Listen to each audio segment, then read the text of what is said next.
Is that what you wanted? That looks good. Okay, so now we're in portrait mode.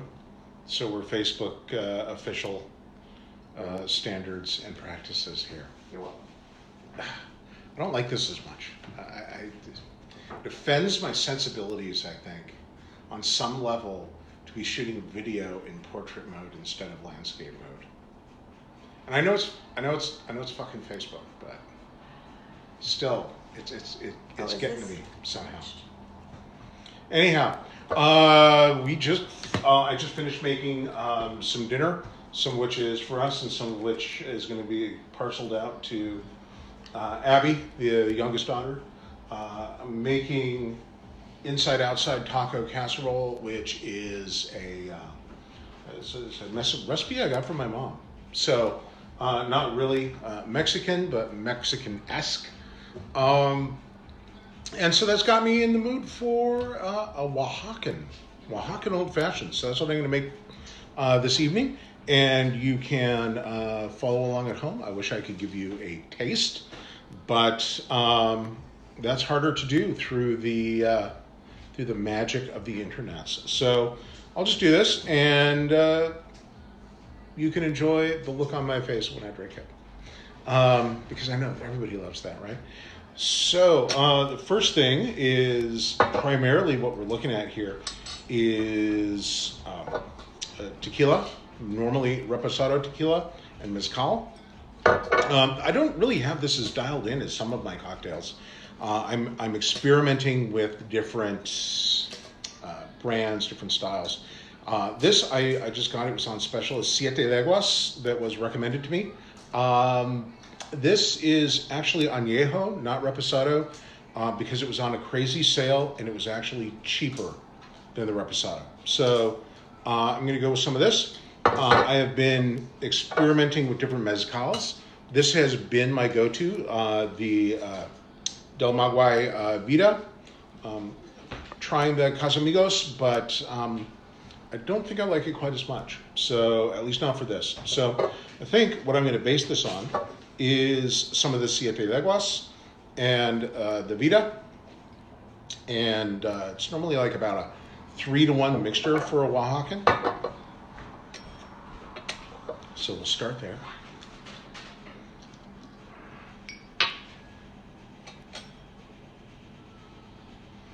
And I think there was at least some plan for Mim to be looking at the live stream, and 3-to-1. Oh, wow. So that's 1, 3. No, I need a half. Okay. Sorry, I was just having a moment. Like, how much am I actually going to make? I'm not going to do a double.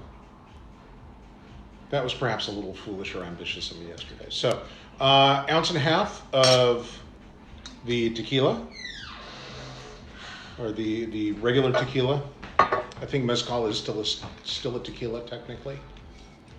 Do you know? Is it? What? No, you don't. Okay. I don't know. And 1/2 ounce of the mezcal. Oop. That's the technical sound it makes, right?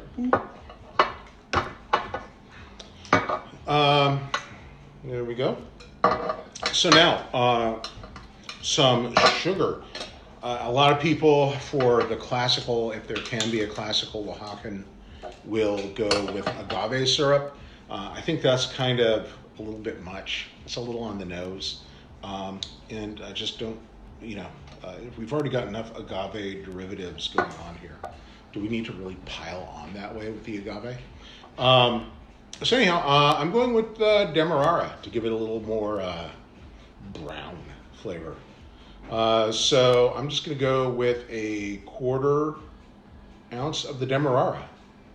It's a little richer, but not too rich. It's not like the Muscovado that I was actually. Have I done one with the Muscovado? No, I haven't used my Muscovado for you. Anyhow, Demerara.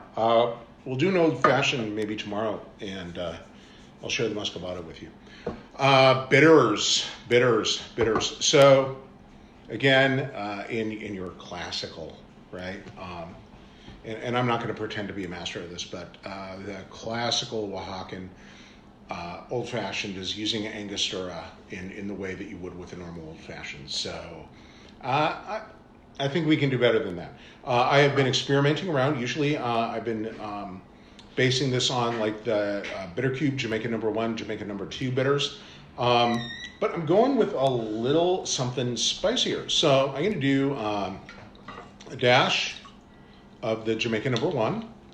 And rather than the Jamaica number 2, which is heavier in like the grapefruit notes, I'm going to go with this El Guapo Fuego bitters, which still has grapefruit notes, but it's like all habaneros and jalapeno and, well, here we go. Habanero, jalapeno, Thai chili, grapefruit, lime. So, a little fire.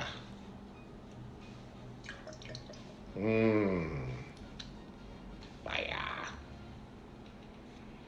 Look at this. This is something happened to my dropper.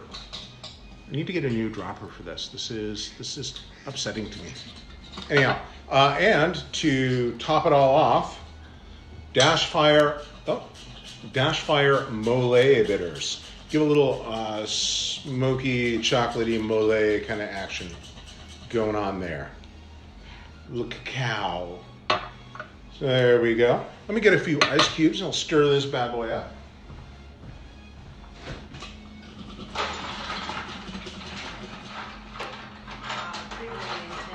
Never, ever, ever get rid of this card.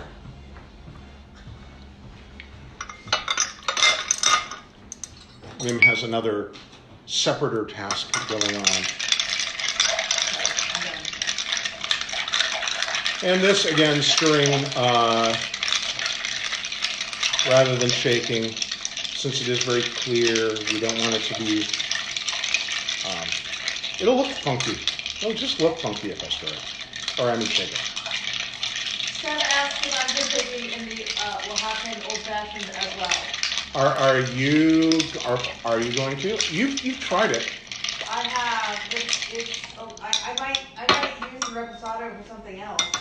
Yeah, we Mim and I don't generally have a whole lot of overlap in the Venn diagram of our tastes in booze.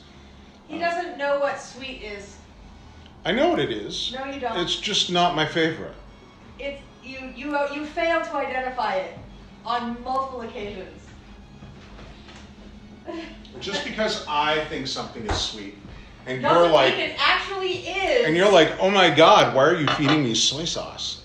You know, adds a difference of palate. So I love this glass. This has been chilling in the fridge. I know there was a complaint. I didn't chill my glass beforehand. And This one got an ice cream in it. has the ice built in. You're going to see this when I pour it in. Mim got this for me for a holiday present, and it is delightful. It delights me. Ice wedge. The ice wedge. For when So, you see, I don't know if you can- really don't want your drink diluted by the ice cube, but you still want it to The stay ice wedge cold. in the glass. And now we need to garnish it. And I'm going to get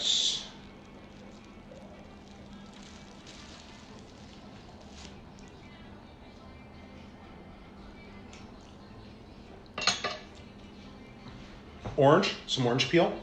And I'm going to also flame express this because, hey, it's fun.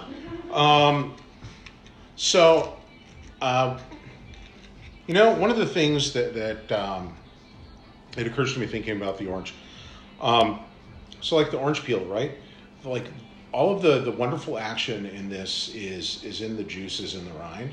And so if you don't get an organic orange, you got a lot of pesticides and shit in your orange. And I don't want pesticides in my cocktail. But if you wash it off, you're washing off like a really good amount of those oils. So I generally splurge for organic oranges when it comes to garnish. Because really, it's all about the outside of it. Just gonna get the oils to the surface there. wipe down the outside. And so again, I'm experimenting. This is a combination, this specific combination I've not actually done before. I've used all the ingredients at different times, but so this is going to be new for me.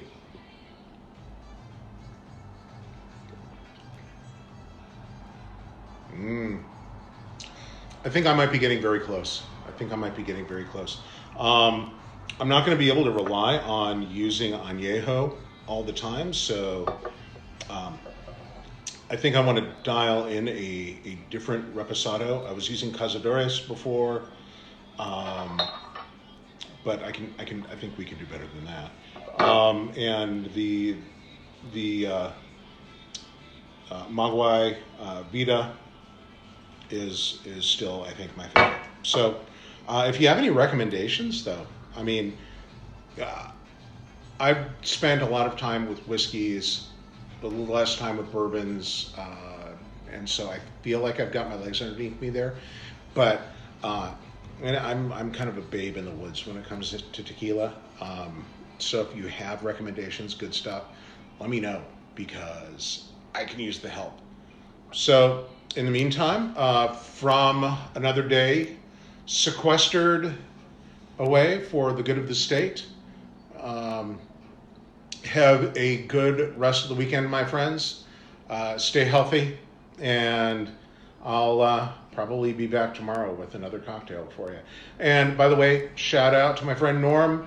Thank you again for giving me inspiration to do this. I saw your Mai Tai, your pantry Mai Tai recipe. That was great, and I can't wait to try it. I think we're going to have to wait for better weather before I'm feeling quite that tropical, though.